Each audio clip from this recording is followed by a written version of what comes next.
grant, I think, from the bicentennial, whatever it was, the organisation. And some artists they boycotted it.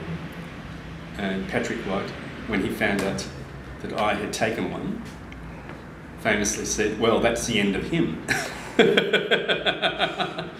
I didn't have any particular problems with taking it because I didn't feel any obligations to toe any line about, you know, no one told me I had to write a celebratory piece, and I assumed that people knew what I was going to do.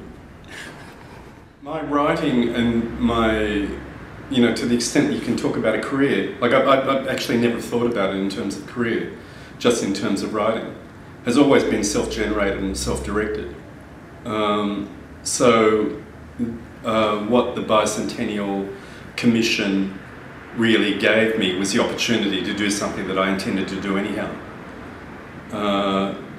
And what that is and what that was to, at that stage, to give a kind of account of Australia and Australian life. Australian life as it was lived, as it is lived, or as it was lived then. I mean, I think there's been substantial changes in societal changes and political changes since then. But that was the idea. So, and that was always my ambition. Neil's a fantastic dramaturg and creates a situation in the rehearsal room where people can, you know, where debate can happen.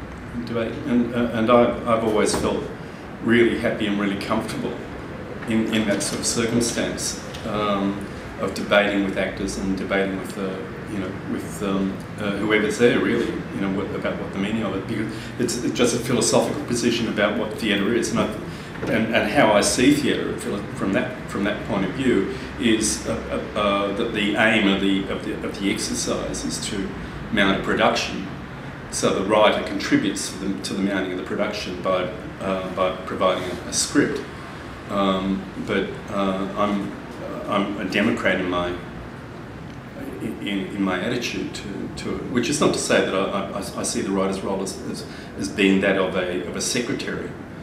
But the writer brings to bear writerly skills, and my colleagues, the director and actors, bring their craft and their skills and their creativity as well. I remember Gillian Jones was, was very sort of forthright and very sort of robust in her contestation and her challenging of it on various points. It begins as a practical problem. Generally, the case with my work, you know, is large and epic. And consequently, if you treat it naturalistically, in setting and, you know, the kinds of things that come along with naturalism, the plays end up looking like exercises in furniture removal. You know, there's just the mechanics of naturalism destroy the flow of the play. And I'm not absolutely against naturalism. I think naturalism can have a role to play. You know, where the interest is in documentary or a kind of a realistic presentation of a historical period. I think, you know, naturalism is fine. Psychological naturalism is sort of more or less fine too. But what it does do is that I think philosophically it makes a mistake of presenting, of mistaking the surface for the reality. I can remember a production of Traders that was done in Britain, and, you know, in many ways it was a very good production. But the designer came up to me at one point and asked me. He had a matchbox in his hand, and he painted on the matchbox a logo of from Soviet matchboxes in 1924, and he said, "Is this right?" And I said, "I don't give a stuff." You know, there's a lot more in this play than this bit. I must admit now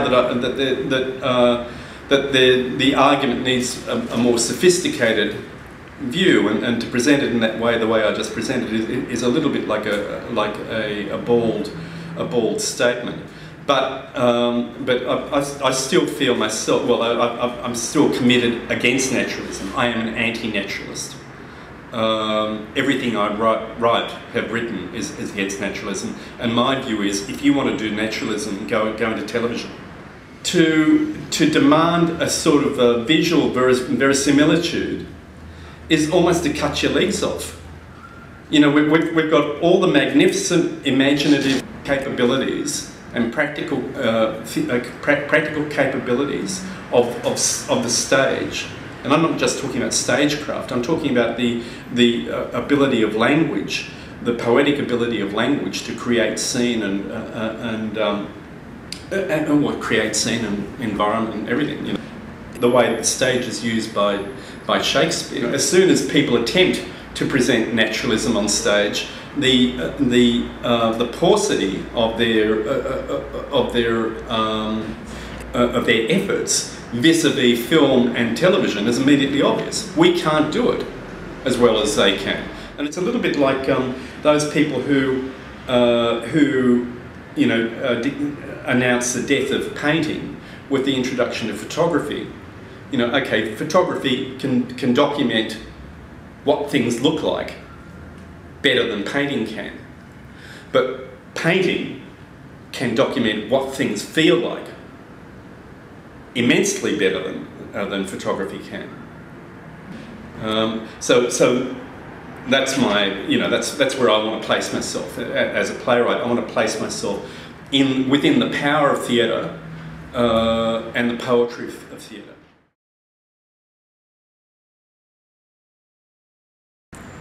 I think people are going to be pretty startled by it. I think that they'll be much more startled by it than they were when it was first presented. Because, as I said, at the time that it was presented, the ideas were current, it was a zeitgeist. You know, it's a bit more radical than perhaps a lot of people were prepared for. But you know, feminism was a commonly discussed issue.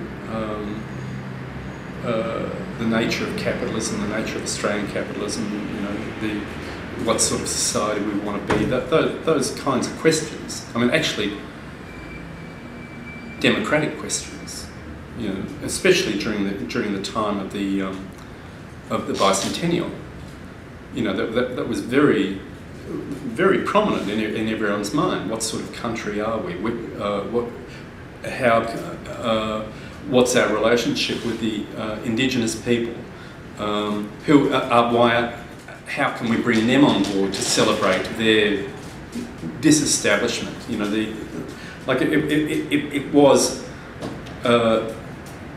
it was a time when people were talking and thinking about these issues, and that time has passed. Ordinary people, don't think about those kinds of things anymore because they're discouraged from thinking about them. So I think that when the new audience sees this play, two things are going to happen to them. I think they're going to be thrilled because the play is a thrilling play. You know, all of the things that we've been talking about are important, but finally the play is a play, and it's very exciting. You know, you want to know what's going to happen next. So there's a great power and a big engine inside the play that, you know, fascinates you and keeps you there. So I think they'll be thrilled by the motor of the play, and I think they'll be shocked by what it's saying in a way that they weren't before. And I know with myself, you know, when I go to theatre that invites me to become a thinking human being again, I always feel an enormous sense of relief. And I'm hoping that will be a part of the experience for the audience too, that you are not alone in your disquiet about what's happening with the environment, with the, you know, with the whatever around you. You are not alone.